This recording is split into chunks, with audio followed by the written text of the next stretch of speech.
again, because not everybody who's with us today was necessarily with us last time. So Amy Bartle is speaking to us about the, last time it was about the funiculars in Scarborough generally. This time it's quite specifically the central funicular, for which she has a very close connection. She's actually the fourth generation of the Per House family, who have been running it for quite a long time. Her own background, though, is in the press and marketing, and it led her to creating a website and later publications in relation to the Central Tramway. Her role has since expanded, and she deals with the local museums, trusts and schools, sharing programs, with the new leak story of this cliff railway with the other people in Scarborough. Her talk earlier this month was very well received. In fact, some people said it was the best we'd had for a long time, but I better not say that too much. Some of our other speakers may be listening. But we did appreciate it, and so we're expecting a very high standard this time, Amy. No pressure. It's all yours. So the rest of you mute, as I'm about to do now. Thank you very much, Keith. Thanks, Roger and Brian, for inviting me back. And I'm reassured to see that the numbers seem to suggest that I didn't put people off the first time. So I'm glad to see so many people back. So I'm going to endeavour now to share my screen. So I'm hoping all the technology is going to be in place for me to do that now. So I'm hoping, can I get a thumbs up? Can you see my screen now? Yes. Yeah, you're showing your screen, Amy. Marvellous. Thank you. Okay, so thank you very much for the introduction, and thanks to everybody for coming along today. So I will start off, for those that weren't here on the first talk, just a very brief introduction to the Central Tramway. So the tramway was built in 1881, so it does mean that this year is our 140th anniversary, and we like to think that we have been innovating during that time. So although it may not look that much different, I think what you'll discover today is that behind the scenes, a lot has changed in that time. We were the third cliff railway to be built in Scarborough and also in the country, but we are one of only two still operating in Scarborough today.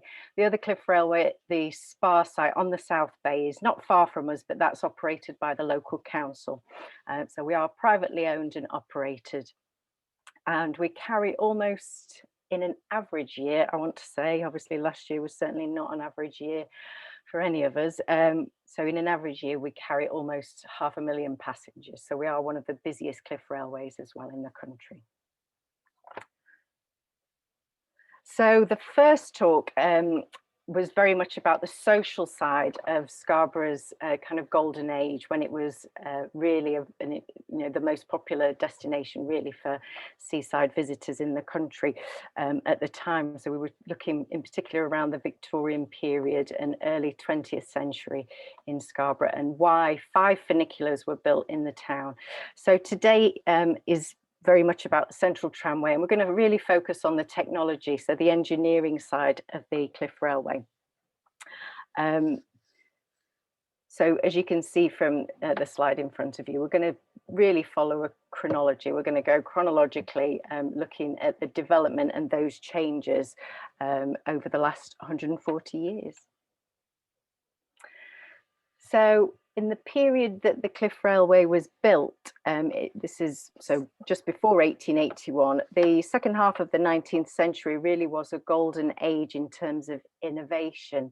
And a lot of this innovation on the back of the Industrial Revolution was to do with consumer technology. So it really was about making people's lives a bit easier, we might say. So we think in particular in the areas of communication and travel. And it was about improving people's qualities of life by labour and energy saving. And this was with the increase of mechanisation and obviously the advent of electric power. So there's some interesting technologies there that we can see. And one that might be particularly relevant to today's talk is the commercial elevator. So that really was one of the predecessors of the cableways, because the principle was very much the same that was going to be in use in the cliff railways as the elevator. So a slide similar to this I saw online recently, and I thought it was a really fascinating way to look at the period that we're kind of diving into as we begin looking at the Central Tramway. So the 1800s, if we look at how transport technology had changed in the previous 1500 years, we can see there wasn't a huge change really, but then in the subsequent 200 years there's been rather dramatic change. And what we might say is that the Central Tramway in this period of post-industrial Britain was really at the forefront of the beginning of those innovations and changes in technology. And as we move into the digital age, so into the 20th century, you'll see that the tramway does draw on that same digital technology as well today.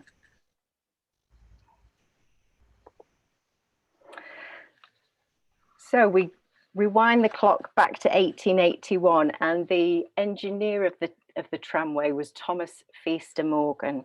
And we like to imagine that if he were to visit the tramway today, he would immediately recognise the railway that he built. So a lot of those original components that he designed still exist very much intact today. So we look particularly at the gantry, which is the upper portion of the tracks that's actually on a bridge. That's original. We look at the tracks. It has been updated and changed, so we have had new tracks, but the tracks will look very much the same as they did for Thomas Feaster Morgan. The carriages also, as we'll discover, have changed, but he will of course recognise the carriages. And the top and the bottom stations are very, very much as they were. The bottom station was made slightly smaller around the mid 20th century as the foreshore road was widened, but otherwise the top station and the bottom stations would look very familiar. I think what Thomas Feaster Morgan may be surprised at if he did visit was the digital technology. I think that technology certainly wouldn't be able to comprehend, or would be beyond his wildest imaginings, I'm sure. And we like to think that if John Woodall, who was the first chairman of the company, were to visit, he would also be very familiar with the site. And we hope that it would have stood the test of time. So he conceived of the Cliff Railway in his garden at the time. So we hope that he would also appreciate how we've maintained it in the 140 years since. So if we rewind back to the first talk and we look at the two previous cliff railways that had been opened in Scarborough, the first was the Spar Lift in 1875, and then on the North Bay, the Queen's Parade opened just 3 years later. And both these cliff railways operated on the water balance system. So they used seawater that was pumped to tanks underneath the carriages, and that would weigh down the uppermost carriage until it was heavier than the lower. So that water balance principle had been in use in Scarborough, but Thomas Feaster Morgan decided not to go with that type of power, and instead went with steam power, which had been more popular in use on the railways, obviously, which you'll all be very familiar with. It had also been in use in collieries for power, and this is something that's going to be significant for the Central Tramway. So I did show this this drawing. It's from the records of the North Yorkshire County Records, and they've very kindly kept hold of a lot of our records. It's worth noting that we are in the process of trying to track down a lot of our original drawings, which we don't know where they are at the moment. We're looking at this Statfold Narrow Gauge Trust, they may have some of our drawings, but if any members may know of anything, this is, I guess, my appeal to members of the group that we are trying to find more of our records. So some of today's talk we have had to piece together a little bit. We've got a little bit of an incomplete picture of the tramway, but the hope is in the coming months, certainly up to our anniversary in August, we're looking to find more of those records and drawings. So this is one of the original drawings, and it shows really clearly in the center of the drawing the original engine house. So the gantry was the top, almost half of the line, and the engine house was located underneath the gantry and housed the steam engine. So as part of the steam engine there was a smoke flue, and this smoke flue ran quite a long distance, fairly long distance, underneath an adjoining road to a nearby house where a chimney was constructed. And we can see what that cast iron smoke flue looked like.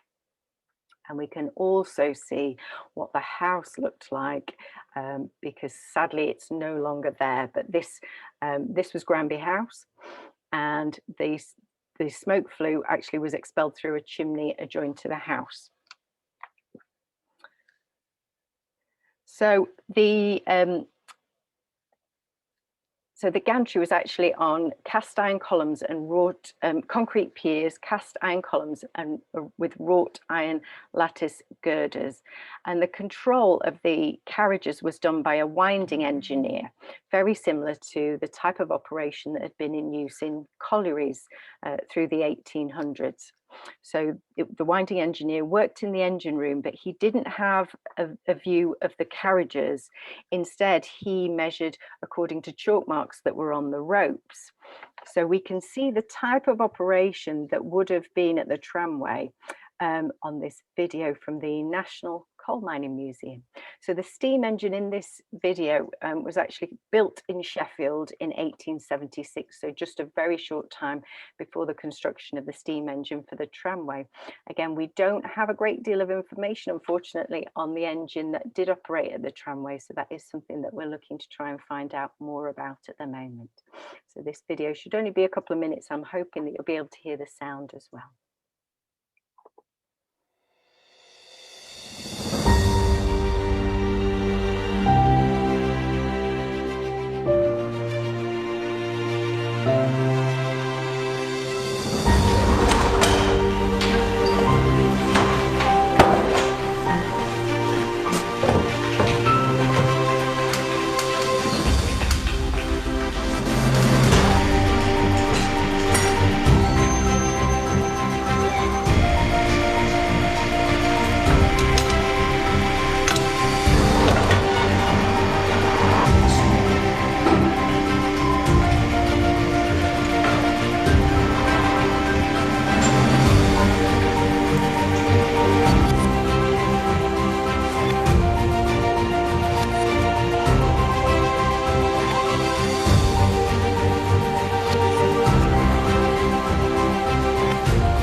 Okay, so that hopefully gives you a really clear idea of how the operation would have looked in 1881 when it first opened.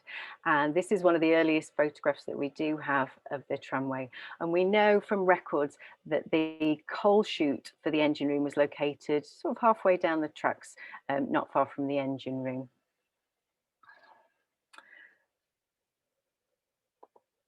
In terms of the rope, this is the type of rope that would have been in operation. So again, this is from the National Coal Mining Museum. What we'll learn today, we have 4 ropes, but we know that then it was just one flat woven rope that was about 3 inches in thickness and would wind onto that drum driven by the steam engine.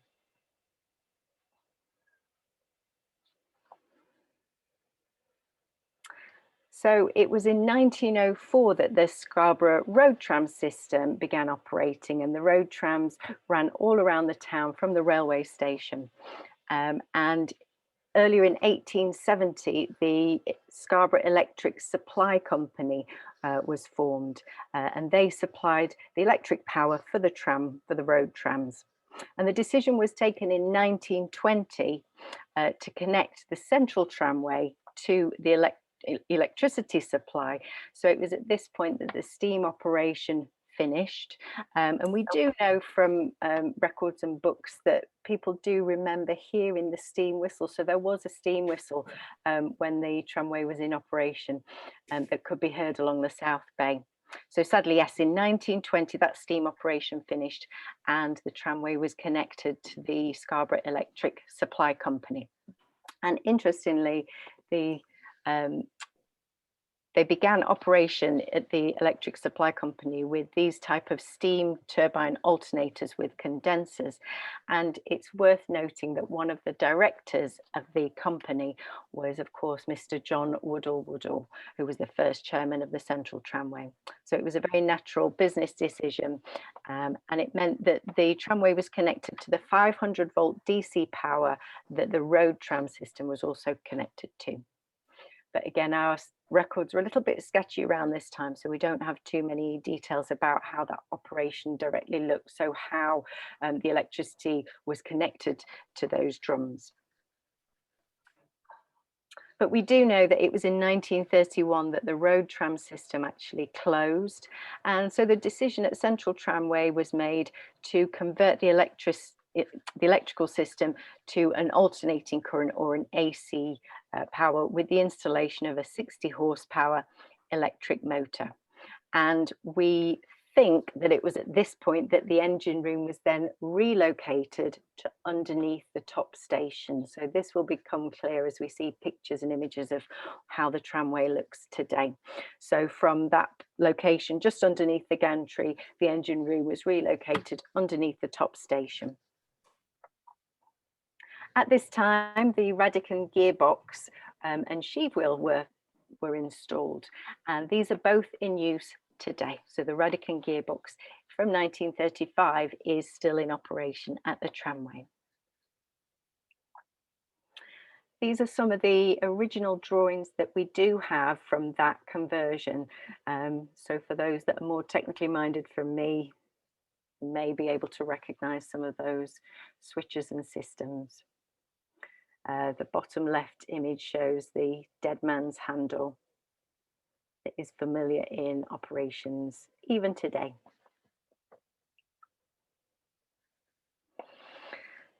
So into the 20th century, there weren't too many more significant changes, but one of the changes was the installation around 1967 of this stretch. There was actually a concrete foundation that was put underneath the bottom portion of the track. So below the gantry, this concrete foundation was laid. This image is actually from 1980 when there were some remedial works being done.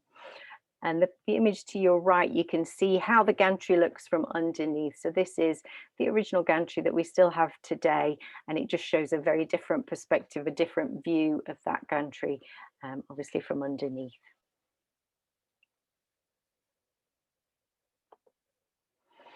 So I did mention in the first talk there was a large fire in the Olympia site, which is adjoining to the right-hand side as you're looking at the tramway. And what this actually prompted, there were some issues when construction work began. So the fire did cause damage in 1975 at the tramway, which meant we needed to replace the carriages and a portion of the tracks. And then when work began in 1980 on the construction of the new site here, it did actually damage the tracks. So this is from obviously a newspaper article at the time, and we can see what the issue was. So for those very familiar with the tracks and the lines, you can see if you look here, it was around about here that the issue was identified. And the understanding was that that was because of the pile driving work. It actually affected underneath the tracks. So that meant that the tramway was closed for about a year while those tracks were fixed. And obviously that was a year that the tramway was out of operation. So again, there weren't huge changes in the years following, but we do know this was what the driver's console looked like. And it's worth noting this because this is probably one of the most obvious signs of the changes that have gone on behind the scenes. So in 2009, there were changes, and before 2009, this was what the system looked like.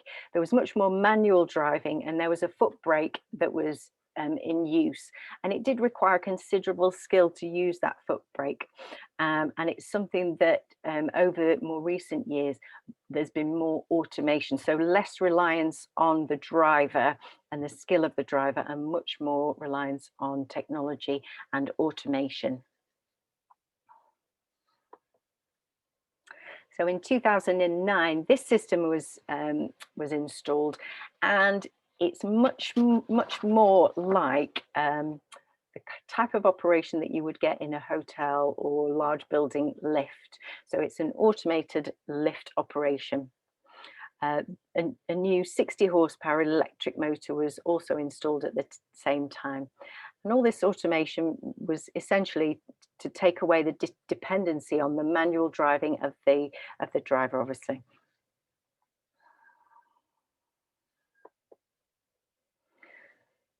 So if we look to the operation today, so this diagram just shows really clearly how the engine room beneath the top station now houses the sheave wheel. Here we have that Radican gearbox and the HIT 60 horsepower motor here. So these are rope diverters that guide those ropes onto the sheave wheel. And you can see here there are 4 ropes. And in terms of scale, this is a useful diagram. The sheave wheel is 7 feet in diameter, so we can roughly see the scale by our engineer here in the diagram. And in terms of upgrades and operations, probably one of the more significant changes for us was the 1974 Health and Safety Act, which meant that there was much more consideration of accidents at work, and there was more regulation. So the company needed to be much more proactive in eliminating any risks of accidents. So if we look a little bit more detailed here at the rope diverters and the sheave wheel, we can see how the ropes travel down and actually sit in grooves on the sheave wheel. And it's this system that is actually holding those ropes in place. So it's friction that holds the ropes in place.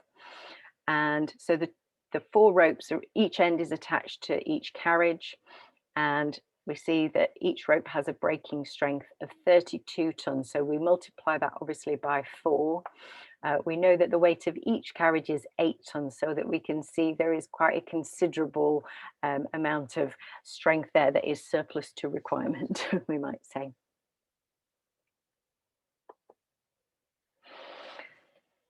So this is a closer view of the ropes, and gives us a really good idea of how the ropes sit.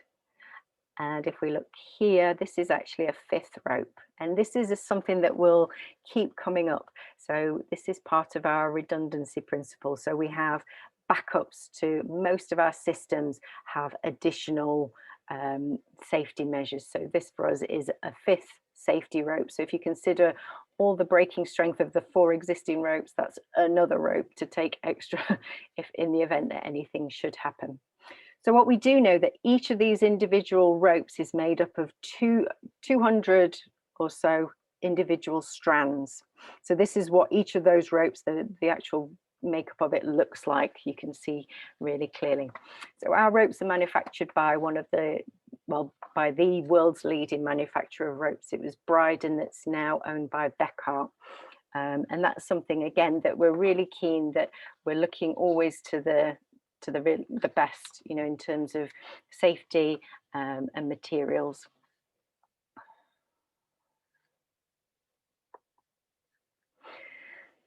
So if we understand where this view is, so we're actually just to the side of the gantry. So here we have the gantry, we can see the carriage just visible here, and what we'll hopefully see from this video, just to the right here, is actually steps that go down from the top station down towards the engine room. So this video should be able to show you a little bit more insight behind the scenes at the Cliff Railway during operation.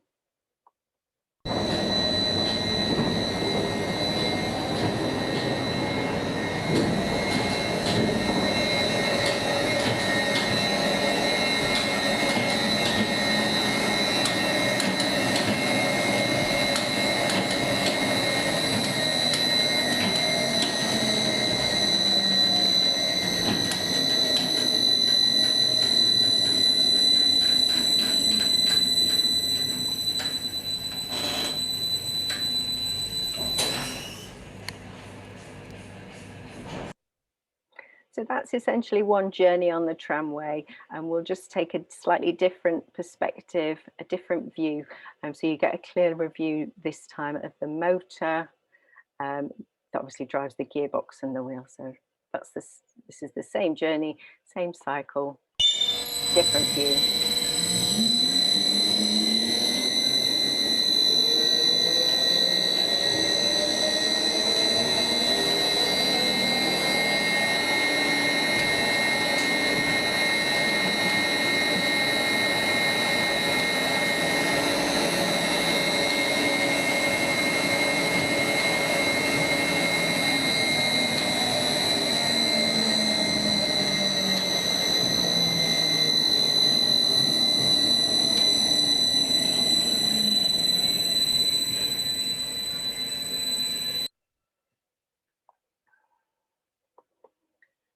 So for those interested in engine rooms, this is the side of the engine room that you didn't see. This is just, so the door is here that we came into, and this is just to the side wall there.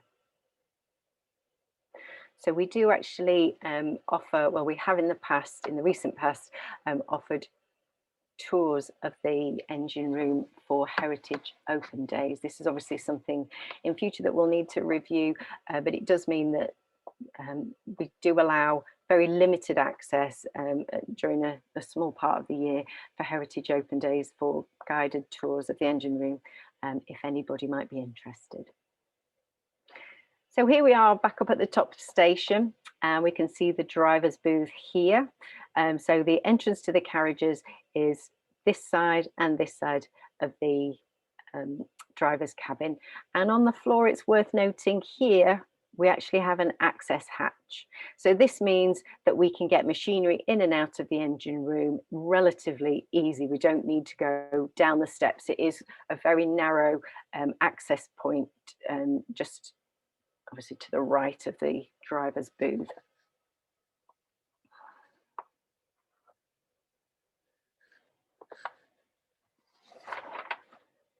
I'll just skip back just to explain. So the driver is looking down the track, so he does have a view down the tracks at the carriages. He also has, via CCTV, view of the bottom station, so passengers entering the carriages at the bottom station and the doorman at the bottom station. And then he is looking here at his driver's console. So the driver's console was fitted in 2020. So if we remember back to how it looked previously, those lift controls, this is very much bringing us into the 21st century, and really is the culmination of a very gradual introduction for the tramway of our PLC, or programmable logic control system, that now drives the trams. So the PLC system is widespread in industry, and we've been progressively introducing this since 2017 with the help of our engineering partners, Wheelsets UK. You can see them there on the bottom. So here we have that dead man's button that we sort of recognised from those original drawings. So that is something that is still very much part of the operation. So the PLC is essentially, it's a computer system. So it's a computer chip that is capable of being programmed to control a repeatable process. So the journey of the carriages up and down the cliff, we can imagine, is just such a repeatable process. So this is really a classic application for this type of system. And a PLC can be programmed to dictate the operation of this system and also monitor the operation. So just checking that it's performing as it should. So in the event that something doesn't perform as it should, then automatic safety protocols are initiated. So this will stop the carriages automatically in a controlled manner, or not allow the carriages to set off until the problem has been fixed. So here we can see, so we've watched the journey of the tramways from underneath in the engine room. So now we can see that same journey on the PLC system.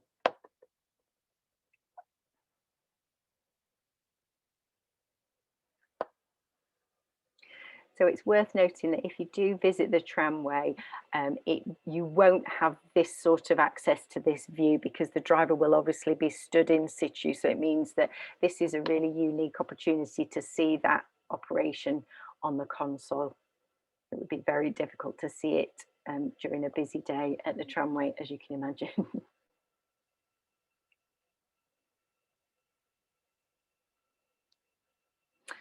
So we can see really clearly the movement of the carriages. That's really clear.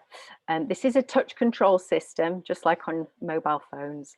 And the other things that we can see clearly, these will come up a little bit later on. These are actually the track switches that monitor the carriages. It also shows us the speed and the position on the tracks. So all those things are really visible for the driver to see. And if I show this view, this is also something that is possible now.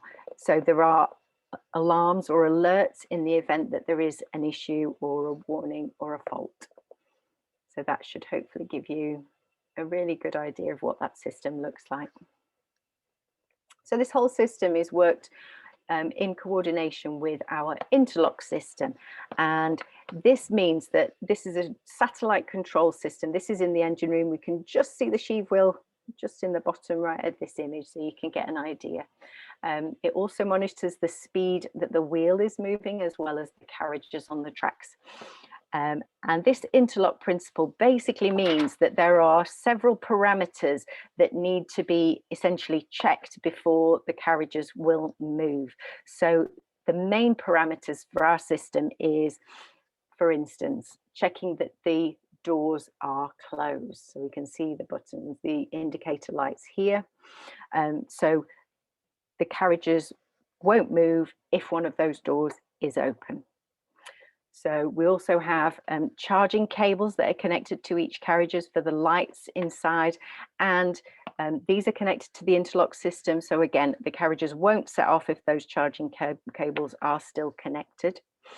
It's obviously monitoring the speed that the wheel is traveling, so it will come to a controlled stop if that speed exceeds certain parameters that are set into the PLC system.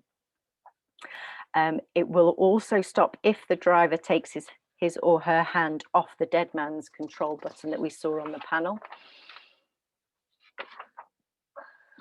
And there is a communication protocol for the driver and the bottom station. So if this hasn't been followed, also the carriages won't move.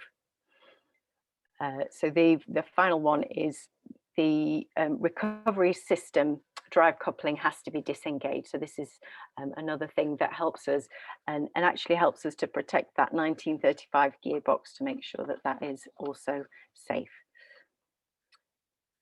So this whole system was installed in September of 2020, so very recently. So if we remember back to the console, those circles that were just underneath the lines, this is what they actually look like on the tracks. So these are the track switches, and these are really critical components for the tramway, because they enable the system to know exactly where the carriages are on their journey. And this will help to initiate the acceleration, deceleration, and the stopping of the carriages. And interestingly, this again will keep coming up. So we have, over the past 12 months, replaced the mechanical switches that were in use with reed and magnet switches. And this is something where we're innovating and taking advantage of advances in technology, really to improve that safety and operation. The other thing to note is that we have dual switches and dual wiring systems, which means that should one circuit or track switch fail to operate, a backup will kick in. And just like we saw the ropes with the fifth safety rope, this is something that is very familiar on all of our systems, is backups to different systems. And this is really part of our redundancy principle. So it means that so much of the system has backups, and we even have backups to backups, as you will see with the brakes.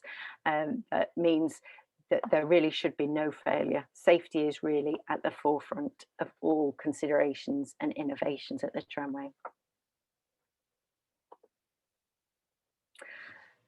So another part of the operation that has been improved over recent years is the introduction of safe edges on the doors. So this is to show us the doors on the different carriages and to ensure that they are closed before the carriages are able to set off. And part of this is the introduction of safe edges, which you'll be familiar with. Again, if we go back to the lift technology, we know that if we're getting into a lift at a hotel or in a tall building, if you get in the way of the door, it will open. And this is the same principle that we've taken on board at the tramway. So it does mean that both the station and the tram doors now operate at compliant speed and will automatically open if a person or an object is touched by the door, as they're getting on or during the operation. So this is the sheave wheel during the installation. So this is as the new disc brakes were being installed. So this is literally during the process. So it doesn't look quite as shiny and new, but you get the idea. This is where the brakes were being installed. And this is what they looked like finally when they were in situ. So this is the new primary disc brake that was installed at the beginning of last year. So this is going back to the beginning of 2020. And it means that it offers now the highest safety level for a brake on a funicular railway. So this is a hydraulic brake system that applies to the sheave wheel. We also have a secondary brake that was installed in 2015, and this is on the shaft between, here we see between the motor to the right and the gearbox to the left. So this is essentially a backup brake for that main brake on the sheave wheel. So excuse me. So again, this is part of that redundancy system. It is really a backup and should only be in operation in the event of a primary brake failing in any way, which obviously we don't anticipate.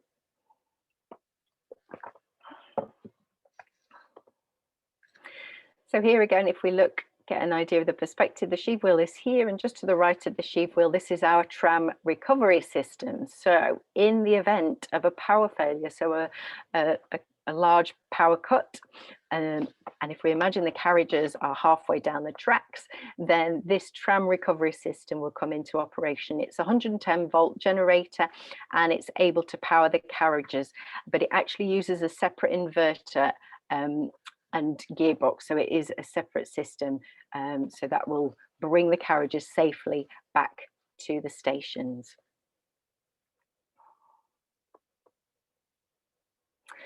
So as well as innovations in technology, in particular the digital, what we've been able to take advantage of is the advances in materials. And this is one of those small but still significant changes. So this is actually one of the rope support blocks that is on So on the beam, this is the beam that runs down the centre of the carriage, and these are rope support blocks, and in the past they were made from wood, and they're now made from nylon, and this nylon is so high-tech it is self-lubricating. So in the past we would have to lubricate the blocks with grease. This was obviously high maintenance, and also meant that we were using more grease, and what we've tried to do is really reduce our use of grease and oil.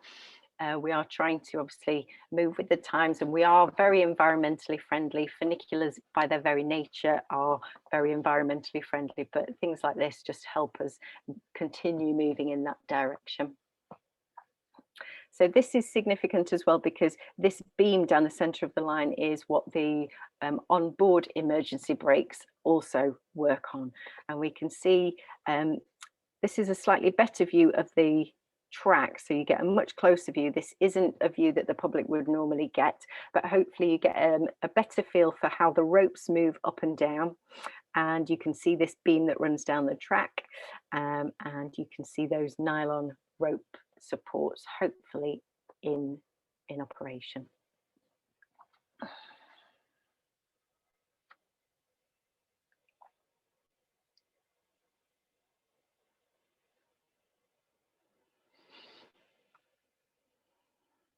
You can see how the ropes are connected to each carriage. You can see the 5th emergency safety rope, and there we can see how the blocks actually support the ropes. So it just means that you don't get movement on the ropes as the carriages move up and down the lines. So part of our continuing upgrades this year, potentially next year now, we're looking to introduce a new onboard independent emergency brake under each carriage. So the existing ones that we have there at the moment are mechanical emergency brakes, and these actually work by they're spring applied and hydraulic off devices on each tram, and they activate brake shoes on this steel girder here that we have a really clear view of, or this is otherwise known as the brake beam.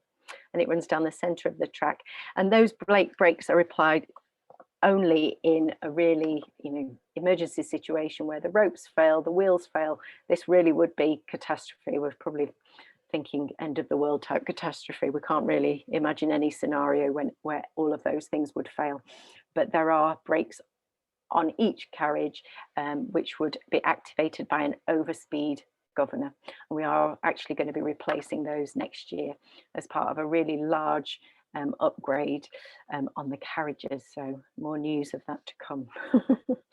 That's an exclusive.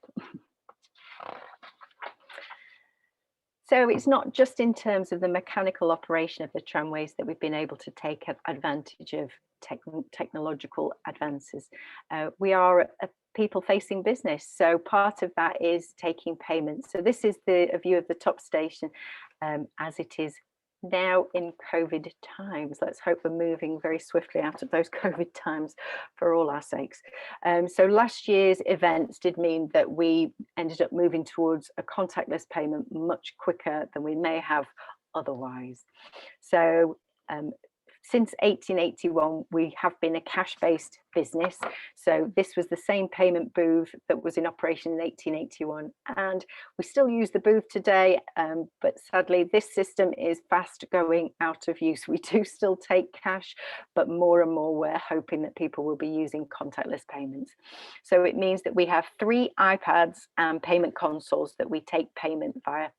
So it means we have 2, one going down and one for upward payment, all payments taken at the top station. And during really busy times, it means that we can have somebody taking payments in the queue on a 3rd system. So it's just meant that we've speeded up all that sort of public facing side of the business, and hopefully it means that it is safer for people traveling, less cash, less means to, as we know, all the reasons why that's probably a good thing at the moment. So this is the turnstile at the top station. And again, this was very much still in use until last year. We still use it, but we're more and more moving away from this towards the electric, the iPad system, and all that information now is taken every day, and all the information is kept in the cloud. I'm not technically minded, so I'm not even sure I understand how the cloud works. But yeah, all our sales information is stored electronically for us, and it just means that we have a really clear idea of all the business day to day. It updates in real time for us, and you can see here we have the iPads, which everybody will be familiar with, and our payment consoles. And here is one of those turnstiles. So none of this would be possible without our team. So our team on site are fantastic. Andrew is our operations manager. So if you visit the tramway, no doubt you will see him, or Gordon, Alan, or Andy. They are all on site day to day and make sure that all this machinery and all this new equipment and new technology is running to the very best, so that we make sure everybody is safe when they travel with us. Wheelset's UK are a really important partner for us because they are leading much of this innovation, and will be with next year's advances and changes with the carriages. They're already working on that project for us. And here we can see the team doing some of that essential maintenance work.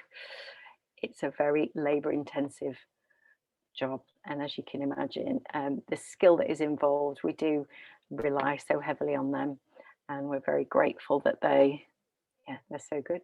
Yeah.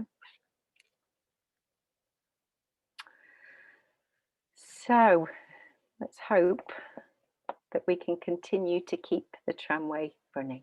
So the application of all this technology at the Central Tramway is, of course, a never-ending journey. As new innovations and new technology are introduced in our industry, we will be keen to take advantage wherever we can. And wherever we can improve the processes, that will help the business, hopefully, to continue and flourish into the future for generations to come. So we really do owe it to Thomas Feaster Morgan and the innovators of the Victorian era for their work and for the legacy that they have left us. And really it is our aim to continue that legacy, to continue to innovate, to preserve this really unique site. And that is what is really special about all the funicular railways in the UK. They are all so unique.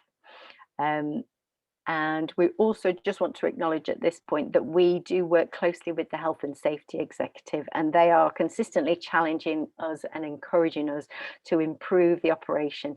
So their support is very much part of our work and progress in terms of updating and improving wherever we can.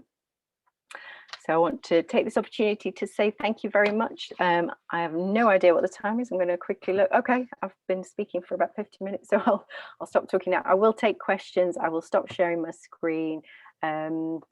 Before I do that, I will say, yes, we do have some publications. We sell, we have an independent seller on Amazon if you can't get to the station.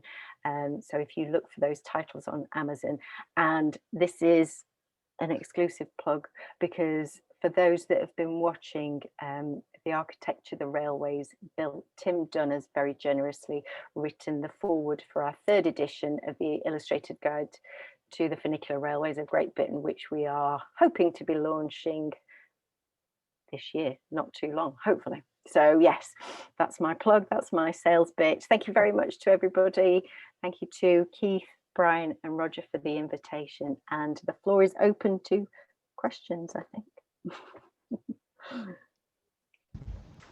Huge. There we are. Thank you, Amy. I always feel a little bit apprehensive when I go on a funicular. As a prospective customer of yours, I know you've filled all the potential cracks. I should feel more confident than I usually do. that's the intention, yes. Perhaps I can start the question rolling. Scarborough is notorious for its unstable cliffs. Yes. Have you had any trouble? No, it is something that we monitor, and fortunately the section of South Bay that we're on, we haven't experienced any problems. Obviously, there were those issues when in 1980 when they were building the Olympia site, but we know that that was from the pile driving that they were doing for the foundations of the building. Unfortunately, other cliff railways haven't been as lucky. Obviously, we knew on the first talk, the Queen's Parade, that was the main reason that they ended up closing, was the ground was so unstable. So it is something that we're very aware of. Our area is notorious. So yes, we are monitoring it all the time. Somebody somewhere has got something that's interfering. Can we go mute if you're not actually asking questions? Are there any other questions? I've got a question, thank you. Is there some sort of operators association? Do you have much interaction with the other operators? Hi, Gavin. Yes, thank you. Yes, we're part of the Heritage Railway Association, and there is actually a funicular part of the association. So we do liaise with them. We usually have an annual meetup. We also, at the same time, will meet with the Health and Safety Executive. So it's really important for us that we share information. So, for instance, the Spa lift actually made changes and upgrades to their system before we did, and we were able to learn a lot from their upgrades. So it's something that we're really keen. We're not in competition. There is no competition in terms of funiculars. It's really about supporting and helping each other to improve safety. Anybody else? May I ask a question? Yeah, Bill? Yes, may I ask a question? When you were talking about the workings and the sheave wheel and all the rest of it, what's the position regarding the expansion of the rope? I mean, given that climate change will happen and Scarborough will get warmer and warmer, how is that accounted for on your machinery? Okay, I am going to defer here. I know that my dad, who is the chairman of the company and has a particular interest in wire and ropes, is on the call, and I am going to see if he can step in here, because I think he would be a much better authority on that side of things. Dad, are you on? Can you hear me okay? Yes, you're a bit faint. Okay, I will speak up a bit. Right, Bill, the ropes do expand in summer, not a lot, but they could expand, let's say 1 inch or 2 inches at a push. And what we have is we will tighten the ropes. We'll basically take in the carriages with the ropes so that the carriages do actually meet flush into the station. So you're exactly right. Heat does expand steel, but not by anything that troubles us. Right, thank you very much. You're welcome. Thanks, Bill. Graham?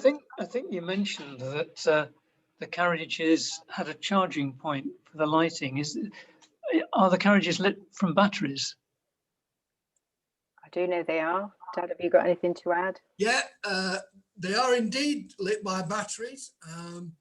There's also part of the interlock system to make sure the doors close. There's a radio control system. So we've got 4 batteries in each carriage, and they operate the lights, the radio control signals, and other things that I'm trying to remember now. But yeah, so we struggled to keep the batteries charged, and then we finally came to the conclusion that we should charge them overnight, every night. But it's the safe edges. There's also the safe edges on the doors of the carriages. They're powered by the batteries, of course. Yeah. So yes,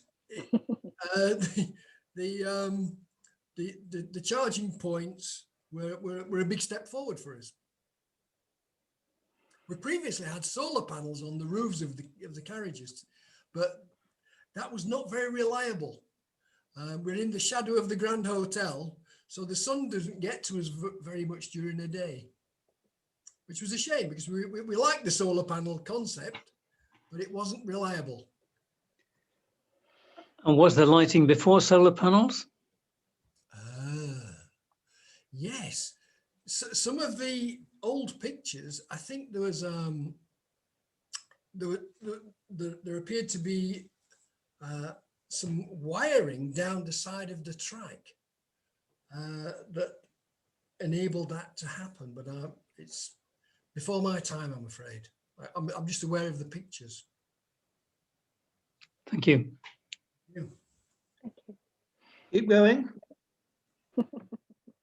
Right, Gavin again, possibly one for your dad. Are you surprised the gearbox is still going strong after all these years? Not really. When I listen to engineers, because I'm not an engineer, but they tell me that it's so well powered and it's been very well maintained. Our staff over the years have really looked after it. That for the size and what it does, it's not really doing a lot of work in comparison with many such gearboxes in industry.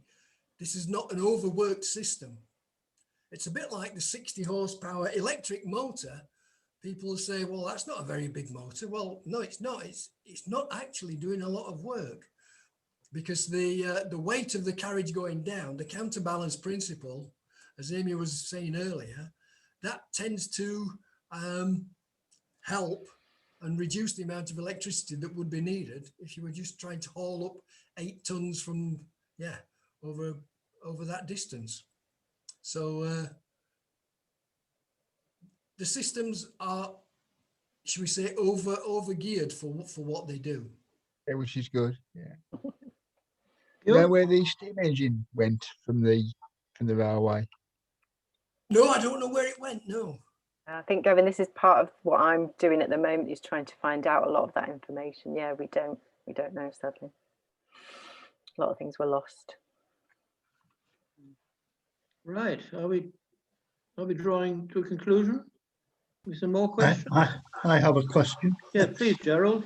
On a normal working day or shift, in addition to the ticket sellers and the driver, how many more operatives would you require on site? Will I take that, Amy? Or? Yeah, you go for it. Really 2, Gerald. We have a doorman at the bottom station and someone at the top station, basically controlling,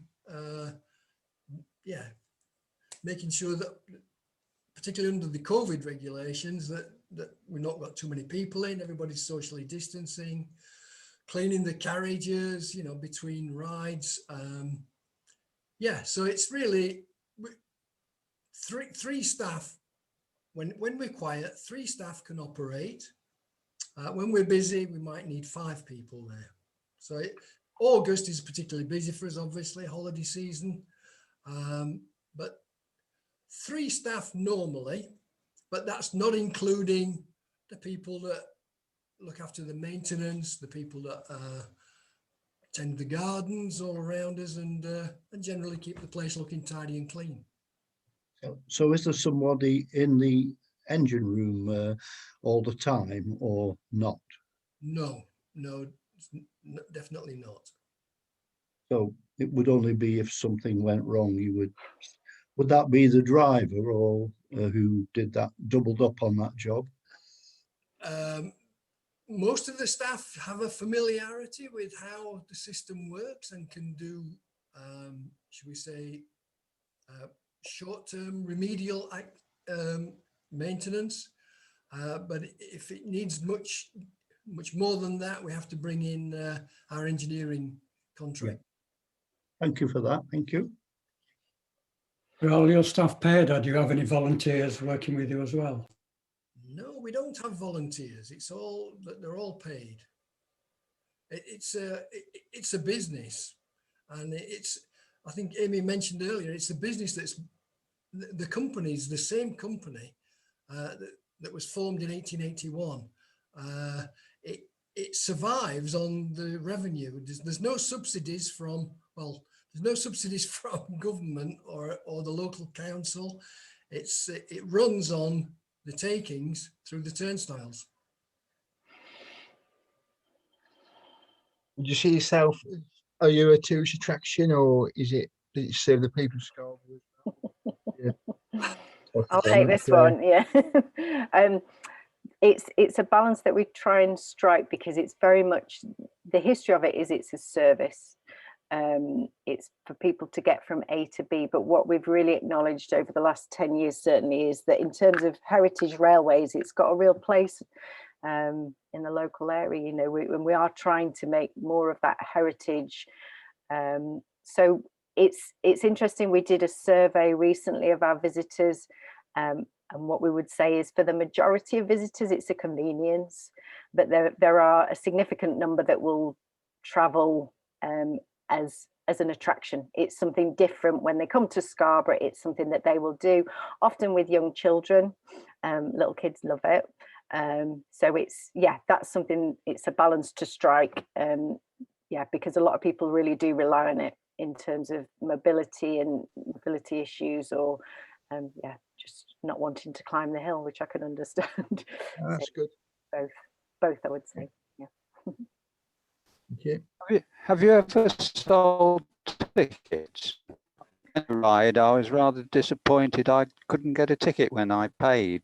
I mean, it was no point in having one really, except perhaps season tickets. I think sort of very early on there were tickets sold. I seem to remember, but not in recent years. No, as I think as long as the family have been running it since the 1960s, it's not been ticketed. Season tickets with this new electronic pay system is something that we're considering, but I think if we're honest, the simplicity of just paying and traveling, there is something that from a business perspective that is appealing about that, and for visitors it's just very simple. Yeah, just pay and travel. Yeah, no tickets at the moment. Yeah. Thank you. I'm sorry, I disappeared. I'm back again now. Power cut. Battery ran down. Oh, can't see you. How have you got on while I've been away? Yeah, all good. I've had more questions. So yes. No more questions. Well, I'm sorry you've already had to wait for me, but thank you for doing so. Yeah. Amy, thank you very much. I'm glad I was with you for all the there's something else coming up on the screen. I'm glad I was with you for all your talk. It was very, very interesting and informative, and I'm the wrong sort of engineer to have appreciated every little point. I'm certainly much wiser now than I was before. Roger, Yes. on the screen keeps coming and going. Anyway, Amy, thank you very much. Thank you for having me. Here again. Thank you very much. Very much. The society stuff keeps coming on the screen now, Roger. Is that meant to do? Roger? Yes, it was meant to. It was meant to be there. Oh, trying to talk to you, it's gone. It's gone. It's gone from me as well. Yes, so all got now is a black screen. I just thought I'd tell people what the next meeting was. Well, you better do that then. Right. Thank you very much. Thank you. There you go. Here we are. Here we are. There's the next meeting. It's Friday evening at 2 o'clock.